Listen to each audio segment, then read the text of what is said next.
Hanging out with the beautiful Angel Reese. How do you feel being so involved in the music scene? You guys, Lotto's your best. At the crossroads of athletic achievement and headline-grabbing antics, women's basketball finds itself in a curious moment. Here at our Sport Pulse, we've been watching the drama unfold, not just on the stat sheet, but also on social media feeds and sports commentary channels. Two names have dominated these conversations recently: Angel Reese and Caitlin Clark. There's not a single world where Angel Reese is better than Satu. A sixth critic wrote, referring to Satu Sabali, who was 14th. Oh, there's not a chance in hell she's better than. While the former has earned notoriety for her off-court theatrics and questionable on-court choices, the latter continues to redefine what it means to be a modern basketball phenom. This narrative is our deep dive into how one player's struggle to stay relevant through unconventional means contrasts with another's relentless pursuit of greatness, both statistically and in leadership.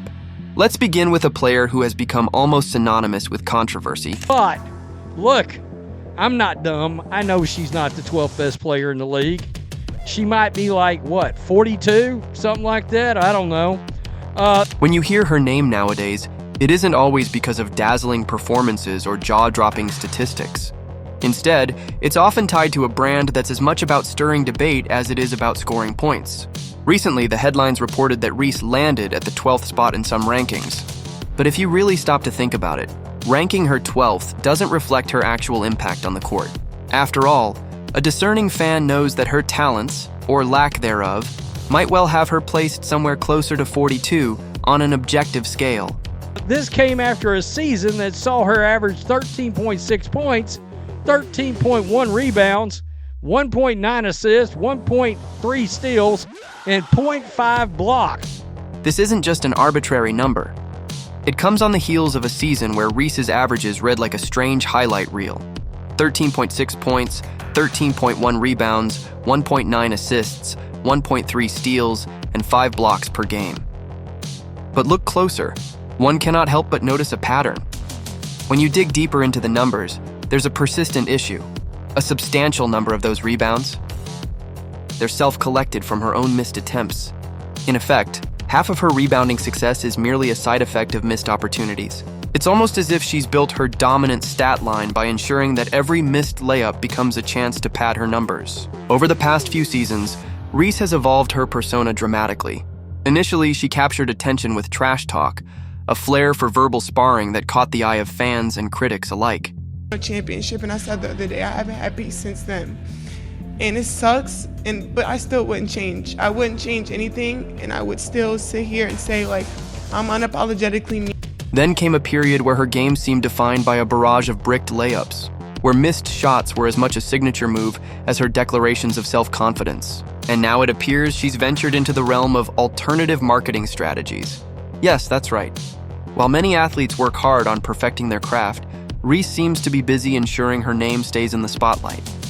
A prime example of this strategy was her appearance at the Super Bowl, not as a celebrated athlete, but rather as a provocateur, showcasing outfits and stunts that garnered as much media buzz as any clutch performance might. Started from the national championship game, and I've been dealing with this for 2 years now. And understanding, like, yeah, negative things have probably been said about me, but honestly, I'll take that because look where women's basketball is. People are...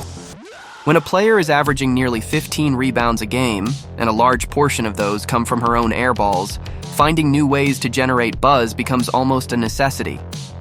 After all, when your numbers don't quite reflect dominance in a conventional sense, it becomes an art to keep the conversation going.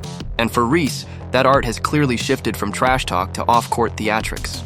It's as if every missed shot becomes an opportunity to remind the world of her unapologetic persona. Yet the criticisms aren't limited to statistics alone. Some have gone as far as comparing her ability to critique others, particularly in cross-sport debates, to a chef admonishing someone for using too much salt. How can a player who is, in many respects, emblematic of inefficiency on the court, take it upon herself to lecture a football star on ball hogging? The irony is palpable. Here we have a woman who has at times seemingly forgotten the fundamentals of her own sport. Before launching yet another brick that clanks off the backboard, one would think she'd have a moment of reflection. We talk about women's basketball. People are pulling up to games. We got celebrities coming to games, sold out arenas, like just because of one single game. And just looking at that, like, I'll take that role. I'll take the bad guy role, and I won the national championship, and since then, life hasn't been the same. But instead of using that experience to inspire a refined game, she clings to a narrative of being relentlessly persecuted by critics, even if those critiques sometimes ring true. In interviews, Reese has declared, "I wouldn't change a thing about who I am. I'm unapologetically me." There is a certain raw honesty in that statement.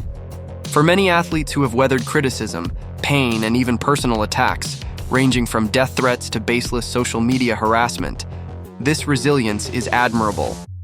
Yet, it's hard to ignore the dissonance between such declarations and her on-court performance. My teammates, and if I want to be that, and I know I'll go down in history, I'll look back in 20 years and be like, yeah, the reason why we watching women's basketball is not just because of one person, it's because of me too, and I want y'all to realize that.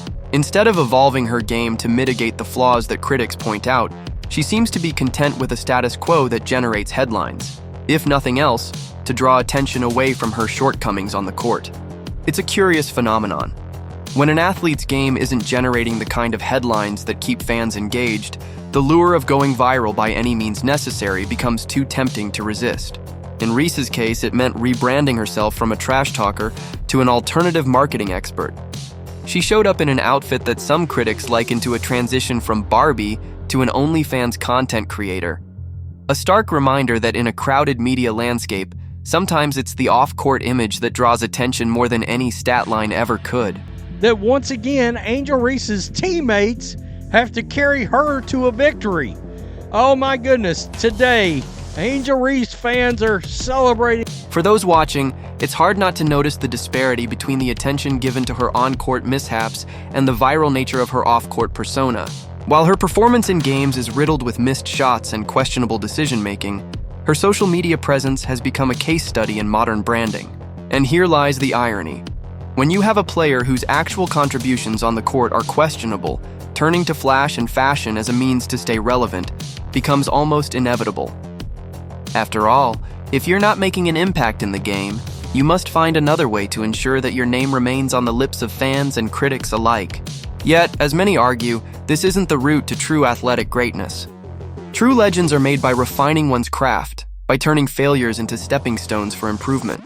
Instead, Reese appears content with a cycle of missed opportunities, a cycle that translates into a consistent yet lamentable pattern.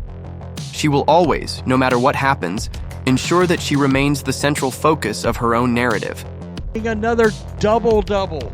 And I do understand a double-double from her and a win?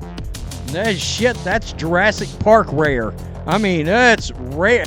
Even if that means dressing up like a model for a major sporting event, when in reality she wasn't invited for her game-winning skills. While Angel Reese's story has been one of controversy, inefficiency, and self-promotion, another narrative has been unfolding, one marked by relentless hard work, consistent improvement, and a focus on team success. If Reese represents the noisy, self-promotional side of modern sports media, then Clark stands as the embodiment of hard work and quiet excellence. Caitlin Clark's journey in the league has been nothing short of meteoric. When she steps onto the court, it isn't just about personal accolades or social media clout. It's about rewriting record books and setting a new standard for what it means to be a dominant force in women's basketball. Her performances have been so consistent that they've begun to etch her name into the annals of the sport as one of the most exciting and effective players in recent memory. Where Reese's numbers often tell a tale of self-inflicted inefficiencies, like collecting rebounds off her own missed shots, Clark's statistics reflect genuine contributions. Her assists, her shooting percentages, and her leadership on the court versatile, unapologetic, on and off the court, and just tapping into it. So I love the culture girl is obviously Coyle is my are all metrics that point to a player who is not only skilled, but also capable of elevating her entire team. In every game, as arenas fill up and jersey sales soar, it becomes clear that Clark isn't just playing for individual glory. She's building a legacy for her franchise and the league as a whole.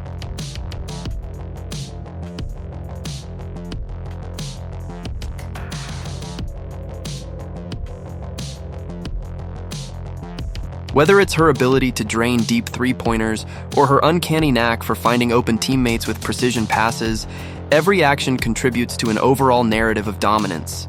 While some fans might be distracted by flashy off-court antics from others, the story of Caitlin Clark is one of steady, undeniable progress. Her game is refined, her decision-making sharp, and her work ethic evident in every possession.